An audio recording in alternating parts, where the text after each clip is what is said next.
Сайн байцгаана өрхөн мөндөд үзэгчдээ тоонтой хөтөлбөр танд хүрч байна. За тэгэхээр 2013 оноос иргэдийг орон сууцчлуулах зорилготой хөнгөлөлттэй хүүтэй ипотекийн зээлийн хөтөлбөрийг төрөөс хэрэгжүүлж эхэлсэн. За эхэлсэн онд хамгийн өндөр дүнгээр санхүүжсэн буюу 1.5 их найд төгрөгөөр ипотекийн зээлийг санхүүжилсэн бол за түүнээс хойш жил тутам 300-аас 700 тэрбум орчим төгрөгийн зээлийг олгож за энэ оны хувьд 1.2 их найд төгрөгийн зээлийг олгохоор тооцсон байдаг. За жил бүр их бага хэмжээгээр тасралтгүй олгож иргэдийн хувьд хамгийн өндөр хүлээлттэй олсон ипотекийн зээлийн хүртээмжийг нэмэх хэрэгцээ хүлээлтийг улс төрчид сонгуулийн иргэсэл болгон ашиглах нь байдаг. За харин засгийн газрын зүгээс 2026 онд орон сууцны санхүүжилтийн төрөлцсөн банк байгуулах замаар зээлийн хүртээмжийг нэмэхээ мэдгдсэн. За тэгвэл банк байгуулснаар зээлийн хүртээмж өсөж зээлийн хүлээх хугацаа багасах уу?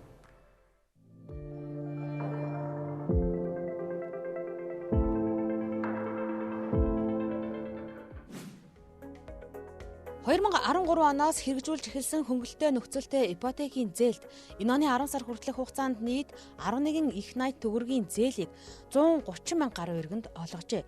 Сүүлийн 1 жилээр харвал зээлийн хэмжээ 21.4%-аар өссөн бол энэ оны 10 сард олгосон зээлийн хэмжээг харвал 2331 зээлдэгчид 364.5 тэрбум төгрөгийн зээл, үүнээс хөтөлбөрийн зээлд 1071 иргэнд 137.1 тэрбум төгрөгийн зээл олгосон бол банкуудын их усврээр 227.4 тэрбум төгрөг олгожээ. Өнгөрсөн хугацаанд хөтөлбөрийн их усвэр өндөр байдаг байсан бол зээлийн их усвэртэй холбоотойгоор Арилжааны банкны их усвэртэй ипотекийн зээлийн хэмжээ өсөж байна гэдгийг Монгол банкнаас мэдэгдсэн. Хэрэв иргэд хүсвэл Арилжааны банкны өөрийн их усврээр олгож байгаа ипотекийн зээлд хамрагдах боломж байгаач хүүгийн ялгаатай байдлаас үүдэж хөтөлбөрийн зээлд хамрагдахыг хүсэх нь их. Энэ оны 10 сарын байдлаар ипотекийн зээлийн тайлангаас харахад сарын дундаж хүү 12.7% байгаа бөгөөд банкны их усврээр олгосон зээлийн жигэнсэн дундаж хүү 16.8%-тай, хөтөлбөрийн зээл 6% хүүтэй байна. Эргэлтийн хувьд гэхэд бид нар яг илүү нөгөө одоо банкн дээр үүсэж байгаа тухайн очирчин бол илүү нөгөө дундаас даавар бидний одоо манай компани ярьдгаар бол стандарт дундаж зэрэглэлийн төслүүд дээр хөвчлэн явж байгаа. Тэр зээл дээр явж байгаа. За Арилжааны банкудаас мэдэгдээд байгаа гэдэг бол Арилжааны банкны их усвэртэй зээл нэмэгдэж гэнэ гэдэг бол илүү бол үнэтэй зах зээл дээрээ бизнес өндөр зэрэглэлийн зах зээл дээр явж байгаа. Яа тэгэхээр тэр их усврийн хэмжээ нэмэгдээд байгаа болохоос биш тоон дор бол тийм амар өндөр байгаа гэж хэлбэл би бол бодохгүй байна. Их усврийн хэмжээ үүтэй холбоотой нэмэгдэж гэнэ гэхээр 1 м квадратын үнэлгээ 1.6-8 саяас дээш болоо явчихж байгаа. Тэгэхээр 1 тэрбум 2 тэрбум төгрөгийн байран дээр яг энэ Арилжааны банкнуудын зээлүүд илүү их орж ирэх шиг байгаа. Тэгэхээр зэрэг бол яг мөнгөн дүнгийн хувьд бол өсөж байгаа юм шиг хэрнээ тооны хувьд бол тэр бол тийм одоо нэг зүрхийн тооны хувьд бол тийм өндөр өсөлттэй биш. Гэхдээ нөгөө илүү Арилжааны хөнгөлөлттэй зээл рүүгээ иргэд анхаарсан тиймэрхүү одоо хүлээлт одоо тийм л дэмжлэг ирэхэд үсэж байгаа нь бол харагдаад байгаа л та. Ипотекийн зээл иргэн төлөлтөөрөө санхүүждэг гэж ярьдаг. За өнгөрсөн хугацаанд 11 их найд төгрөгийн зээл олгочихсон хэрнээ их усвэр яагаад дутагдaltaй хэвээр байна вэ? За энгийнээр тайлбарлавал ипотекийн зээл авсан иргэд зээлээ иргэн төлөхдөө зээлийн үндсэн төлбөр болоод хүүгийн төлбөр төлдөг. За хүүгийн төлбөр нь их усврийн зардал буюу за банкны хадгаламж эзэмшигчийн хүүгийн ашиг өгөөжөөс эхлээд бусад зардалд шилждэг бол зөвхөн зээлийн үндсэн төлбөрөөр орж ирж байгаа төлөлтөөр дараагийн зээлийг санхүүжүүлдэг байна. За үүнээс гадна үндэсний баялагын сангийн хуримтлалын сангийн их усврийг энэ онд одоо зээлийн их усвэрт зарцуулж эхэлсэн байдаг юм а.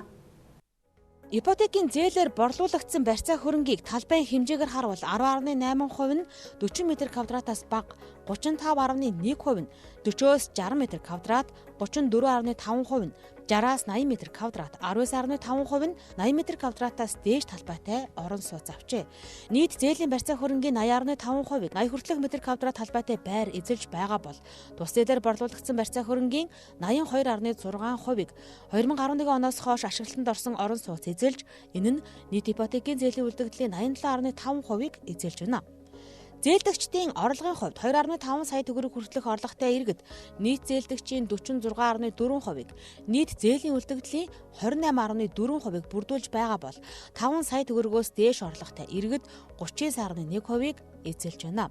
Тэгэхээр нийтлэг хувийн компанид ажилладаг 25-аас 45 насны 5 сая төгрөгөөс дээш цалинтай иргэд ипотекийн зээлд хамрагдахдаа 2011 оноос хойш ашиглалтанд орсон 40-80 м2 орон сууц худалдаа авч байгаа дүр зураг харагдаж байна.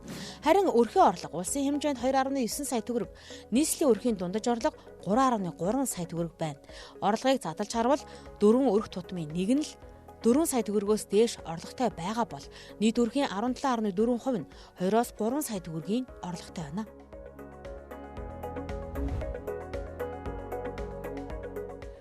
Манай авсан судалгааны төгрөөр бол нийтдээ 25 орчим хувь нь 2 жил хүлээж байна.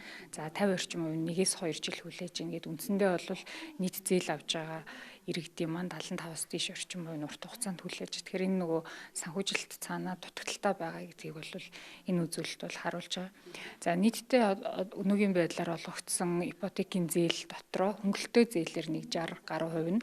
За арилжааны банкуудын өөрийн санхүүжилтээр олгосон нь бол 30 орчим хувийг бол эзэлж байгаа. Тэгэхээр одоо энэ цаашдын энэ үсээд байгаа санхүүжилтийн асуудлыг зохицуулах гол их усүрийг бол төрийн хөнгөлөлтөө зээл гэхээс илүүтэйгээр одоо арилжааны банкны хувийн санхүүжилт бол хамгийн гол үр өгөөлтөй байна. Гэхдээ арилжааны банкуд бол өөрөө хадгаламжаар зээл болгодог юм байгууллага. Хадгаламж бол урт хугацаатай байдгүй. Тэгэхээр урт хугацаатай санхүүжилтийн их усүр буюу хөрөнгөөр баталгаажсан үнцаасыг зарах замаар санхүүжилтийн урт хугацааны их усүр бүрдүүлэх түүнийг урт хугацааны зээл болон гарах энэ зохицуултыг санхүүжилтийн тогтолцоог бүрдүүлэх нь юу юунаас илүү чухал байна гэд. Тэгэхээр иргэдийн хувьд байртай болъё гэхдээ зөвхөн 6% зээлтэл хамрагдъя гэдэг юм хүсэл эрмэлзэлтэй байгаад байдаг. Төрийн хувьд бол одоо 2013 онд эхлүүлсэн энэ хөтөлбөрийнхөө зорилго чиглэлийг эргэж нэг хараад шинжилгээ хийх хэрэгцээтэй болжээ гэж ингэж харж. Тэгэхээр яг нөө зорилтод бүлэг гэж энийг ойлгох уу, тэр нь ямар хуудасаар хэмжээтэй байх юм.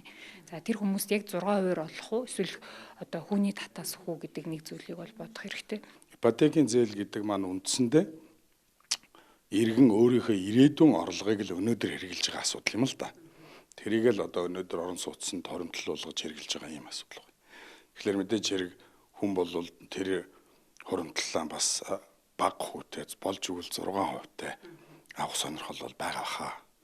Тийм ч учраас нөгөө зах зээлийнхэн бүтээгдэхүүн хомсдмол тэгээ дэмжлэг нь ийм их хүчтэй байгаад ирэхлээр бүгдээрээ одоо энд чихэлдээ доочрлоо тэгээд 2 жил хүлээгээд тэгээд ийм хөндөрлүүд бий болоод байгаа. Ер нь тэгээд одоо хар ухаанаар бодоход 6% зээлийн өргөдөл өгөхлөөр зэрэг орлого сайтай амьдралын баталгаатай тийм хүндний хэлж олгогдно. Тэгэхээр л нөгөө нэг зорилтод бүлэг маань энд ингээ хавчигдаад тэгээд тэр нь одоо ийм нийгмийн яг дүгцэл хүргээд ингээд байгаа л гэж ойлгож байгаа.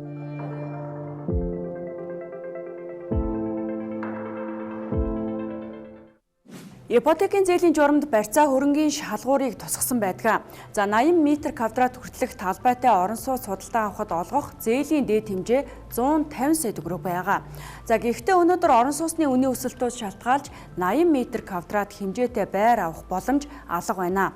За өнөөдөр зах зээл дээр 1 м2 орон сууцны үн 5 сая төгрөгийн дундаж үнэтэй байгаа бол за энэ үнээр орон сууцнаас 50 м2-ыг л авах боломж хамгийн ихтэй одоо үүсгээр харагдаж байгаа юм а.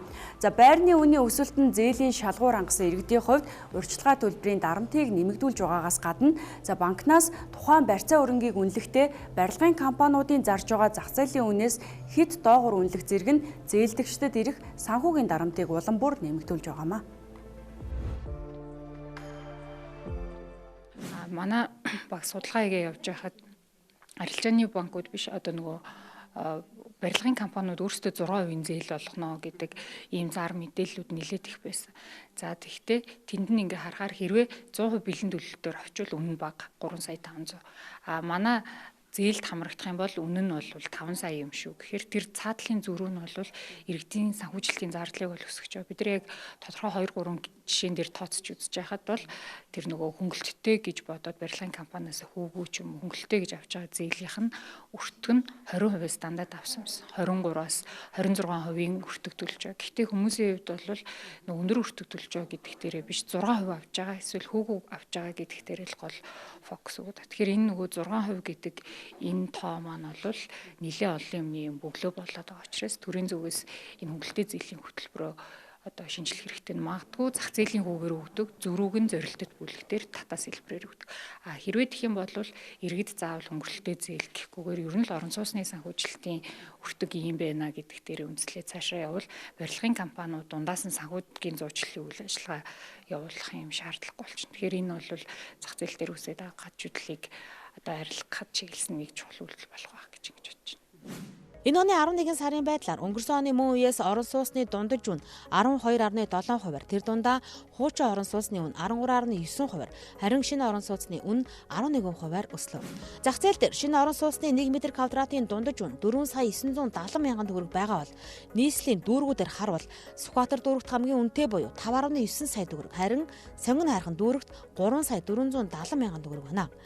Харин хуучин орон сууцны 1 м квадратын дундаж үн шинийхтэй адил байгаа бөгөөд Сүхбаатар дүүрэгт 5,950 мянга гэд хамгийн үнэтэй, Сонгон хайрхан дүүрэгт 3,280 мянга гэд хамгийн хямд үнэлгээтэй байна.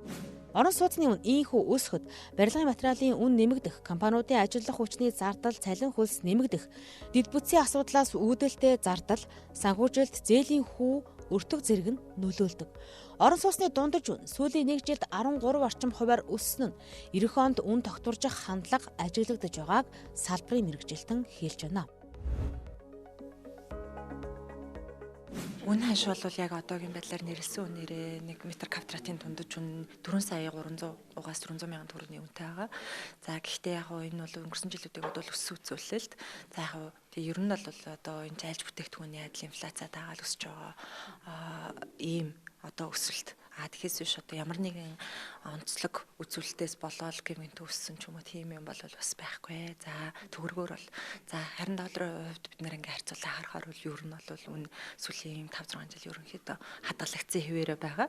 Тэгэхээр яг доллараар бол он тогтвортой, төгрөгөөр бол өссөн ийм үзүүлэлттэй байгаа.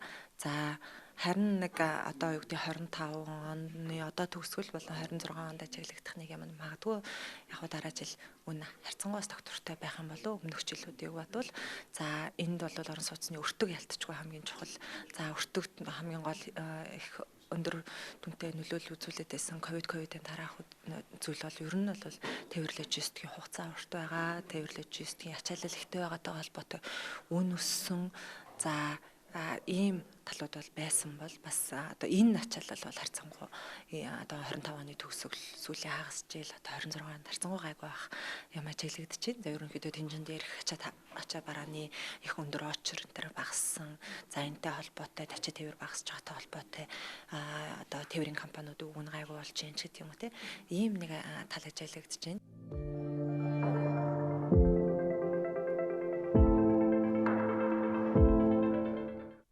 За орон сууцны үнийн өсөлтийг иргэдийн орлого гүйцэхгүй байна. За өрх айлын хувьд 3 жилийн орлогоороо орон сууц худалдан авах боломжтой байвал за тухайн улсын хувьд орон сууцны үн иргэдийн худалдан авах чадвартайгаа нийцсэн байна гэж үздэг.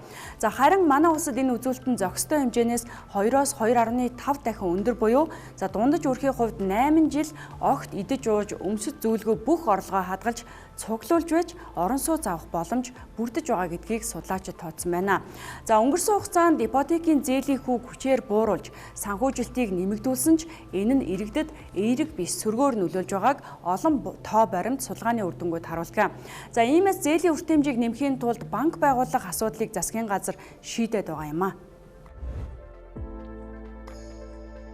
Орон сууцны санхүүжилтийн банкны тухай хууль болон орон сууцчлалтын тухай хууль гэсэн юм хоёр хуулийг засгийн газрын асуудал улсын хурлд өргөн барихаар ажиллаж байгаа.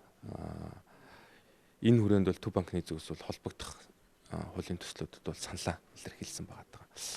Орон сууцны санхүүжилтийн банк нь өөрөө тухайн орон сууцны зээлийн зах зээлийн бол эргэлтийн талыг бол зохицуулна гэсэн. Орон сууцчлалтын тухай хууль нь бол нийлүүлэлтийн талыг буюу орон сууцны баригдаж байгаа орон сууцны нийлүүлэлт тухайн орон сууцны үнэтэй холбоотой зохицуултууд дээр бол илүү зах зээл дээр зохицуултуудыг хийгээд явна гэсэн. Орон сууцчлалтын санхүүжилтийн банк байгуулагдсанаар одоо үргэлжлээд явж байгаа 6% зээлийн хөтөлбөрөөс гадна ердийн нөхцөлтөө бид бүгдийн ярьж байгаа 18% хүүтэй арилжааны банк өөрийн хүсрээ олгогдоод явж байгаа энэ зээлийн хэмжээ нэмэгдэх, энэ зээлийн хүүг бууруулах тийм бол орон зай гарна гэж бол банкны зөвлөл харж байгаа. Улаанбаатар хотын нийт өрхийн 50-аас дээш хувь, аймгийн төвүүдэд амьдарч байгаа өрхүүдийн 70 орчим хувь нь орчин үеийн инженерийн дэд бүтц, шугам сүлжээнд холбогдоогүй гэр байшин оролцоод амьдарч байна.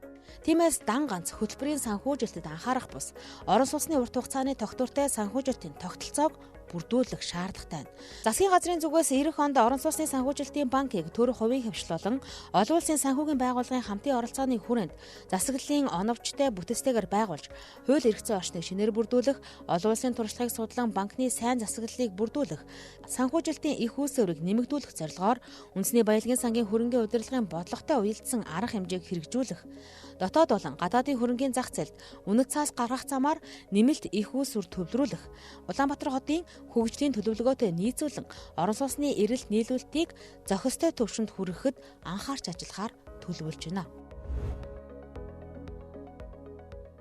Зах зээл бол өөрөө зах зээлийнхаа зарчмаар явах хэрэгтэй. Төрийн зүгээс ямар нэгэн байгууллага байгуулснаар үндсэн суурь асуудлаа шийдэж чадахгүй юм шүү. Тэгэхээр суурь асуудлаа шийдэх чиглэл дээр бодлого барихаас биш, шинэ байгууллага төрийн өмчийн оролцоотой шинэ байгууллага байгуулснараа асуудал маань ер нь бүрэн шийдэгддэггүй, бидний одоо өмнөх жишээнүүд ч байна. За энд бас бусад улс орнуудын туршлагууд ч бас дурддагдсан. Тэгэхээр энэ одоо тусдаа байгууллага байгуулахыг бол төдийлөн бол дэмжихгүй. Харин нийт тогтолцоогоо юуг яаж сайжруулах уу гэдэгт илүү анхаарлаа хандуулаасай гэж бодож байна. Энэ дээрээс нь төрөл бүх юмыг хийчихнэ гэж хүлээгээд тэрийг зөв гэж ингээд явах бол одоо үнэхээр манайх одоо зах зээлийн эдийн засгийн харилцааг гэдгийг дэмжиж энэ чиглэлээр хөгжинэ гэж бодож байгаа бол одоо энийг болох хэрэгтэй байна л да. За өмнө нь ийм төрлийн байгууллагууд байгуулсан тийм ТОСК, НОСК гэдэргээд одоо тэд нар юу болж байгаа вэ те. Эдгээр бүгд болгон төрийн өмчтөр суурилсан боловч энэ бие даасан хуулийн этгээд тэгээ бие даасан хуулийн этгээдийн хувьд авсан зээл мэлээ төлж чадахгүй бол дампуурах хэрэгтэй байхгүй. Тэгэхээр миний зүгээр хувь хүний хувьд бол өмнөх байгуулсан төрлийн байгууллагуудаа эхлээд шийдчихээ. Дампууртгийн дампуур бол тэгж шинэ юм бодъё. Орон сууцны банк ч гэдэг юм хувилбар яригдж байгааг бол одоо схемийг бол харсан. За гэхдээ бид нар институцийн хувьд одоо бас яг энэ одоо бэлэн байгаа юу гэдэгтэйгээр яг одоогоор харахад бол ахаал бэлэн биш буюу одоо яг өмнөх одоо бид нар орон сууцны хөнгөлөлттэй зээл бол миг авч явж байгаатай холбоотой бас ч гэж тодорхой хэмжээний энэ бол ийм эрүүл болох тийшээ хандаад гадны зах зээлээс мөнгө өсгөх ч юм уу энэ холбоор явж байгаа. Энэ институцийг бас яг ийм нөгөө мэрэгжлийн сан ингэж удирдах сангийн менежерүүд ч гэх юм уу яг илүү үнэт цаасны зах зээл хөрөнгөний зах зээлтэйгээ холбож өгжөл явахгүй бол илүү бас ахаал нөгөө нэг төрөөс институт зангиддаг тий одоо НОСК ТОСК ч гэдэг юм уу тий одоо байгаа системүүдтэйгээ яаж уялдаж явах нь ойлгомжгүй ийм хувилбар харагдаж байгаа. Дэлхийн банкнаас хөгжиж байгаа зах зээлтэй орнуудын орон сууц санхүүжилтийн тогтолцоог ипотекийн зээл авахд шаардлагатай хугацаанаас хамааран 3 ангилж үздэг.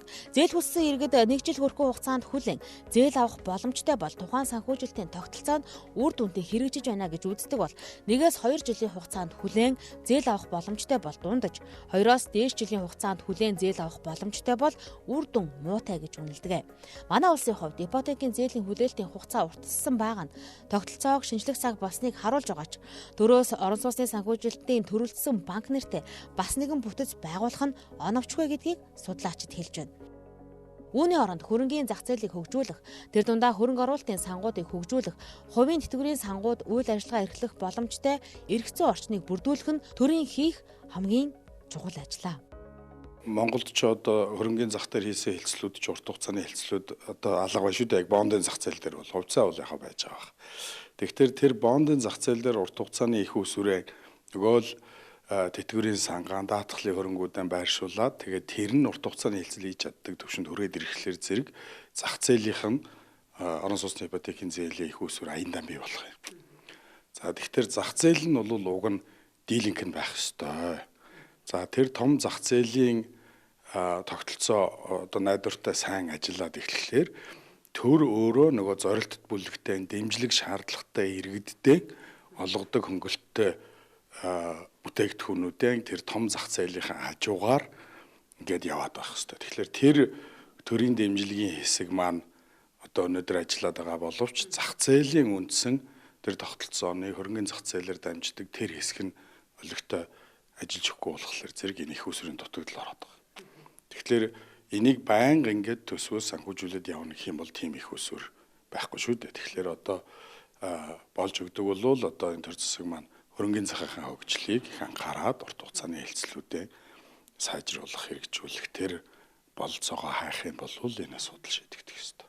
Жишээлбэл хуулийн орчин аль хэдийн бүрдүүлнэ гэж ярьж байгаа боловч хувийн тэтгэврийн сангийн хууль одоо хэр нь батлагчид гараагүй байна. Хэрвээ ийм сангууд олон байсан бол тий залуу хүн дөнгөж 20 настай өөрийнхөө тэтгэврийн даатгалыг төлөө явж байхад тэр хүн чинь 25 жилийн дараа тэтгэвртэй гарна шүү дээ. Энэ хугацаанд энэ урт хугацаанд ашиглаж болох мөнгнүүд ингээ баг багаар орж ирэх түүнийг одоо удирдах юм боломж өрдөх байхгүй юу. Тэгэхээр энэ орчин бүрдээгүй байна гэдгийг хэлж байгаа. Нөгөө талаар урт хугацааны бүтээгдэхүүн санхүүгийн бүтээгдэхүүн гаргахад ямар нэгэн байдлаар эрсдэл тасалдал үүсч болно шүү дээ. Тэгэх юм бол урт хугацааны бас даатгал нь Монгол байна уу гэж. Тэ дандаа жилийн хугацаатай ингээд даатгалууд явагдаад байдаг. Гэтэл урт хугацааны даатгалын бүтээгдэхүүнүүдийг бас бий болгох шаардлагатай гэх мэт тэ хийх ажлууд л эхэллээ байна л да. Манайд одоо балгийн сангийн тухай хуульч гэж яригдж байна, хоримтлын санж гэж яригдж байна тий. Энэ сангаар санхүүжүүлдэг энэ хэлбэр руугаа бол одоо маш одоо баг одоо юу гэдэг тодорхой ийм нэг хугацаа алдахгүйгээр шилжмээр байгаа. Тэгэхгүй бол одоо бид нар нэг улсын төсвөөс юм шиг Монгол Банкнаас мөнгө хөвлөд байгаа юм шиг нэг ийм холборууд ингээд тунд яваад байдаг. Тэгээ энэ нь эргээд одоо яг санхүүгийн бүтээгдэхүүн талаас хэр эрүүл вэ гэхээр бас яг эрүүл бүтээгдэхүүн байж гэнэ үгүй юу гэдэг чинь аюу асуудалтай харагдаад байна. Тэгэхээр ингээд яг мэрэгжлийн мэрэгжлийн сангийн менежерүүд энэ төр ажиллаад ирэхээр энэ ч бол яг ийм одоо зах зээлийнхаа нюансыг илүү мэдэрсэн, заавалчгүй нэг ийм төрлийн шийдвэр тогтоол хүлээсэн биш те. Илүү ийм одоо юу гэдэг илүү зах зээлийн одоо нюанстайгаар мэдрэмжтэй тийм төгөлдршил энэ төр явагдах болов. За тэр талаас нь бол одоо энэ бүтээгдэхүүн тэгж явах нь бол илүү зөв харагдана. За ямар ч барааны хувьд эрэлт нийлүүлэлтээр үнэн тодорхойлогддог. Барилгын үнд хамгийн гол өртөг нэмдэг зардал эх хонд буурах хандлага ажиглагдаж байгаатай зэрэгцэн нийлүүлэлт ч эх хонд хамгийн өндөр хэмжээнд хүрнэ гэдгийг Тэнхлэг зууч компани хийсэн судалгааны үр дүнгууд харуулж байна. За тодруулах юм бол 2024 оны байдлаар манай улсад 21486 айлын орон сууц ашиглалтанд орсон бол 2025 онд одоогийн байдлаар 15502 айлын байр ашиглалтанд орж, за оны эцэст 4850 айлын орон сууц одоо ашиглалтанд орохоор хүлээгдэж байна. За тэгвэл эх хонд энэ оны дүнгээс бараг 2 дахин их буюу 34528 айлын орон сууц ашиглалтанд орно гэдэг тооцоо гарчээ.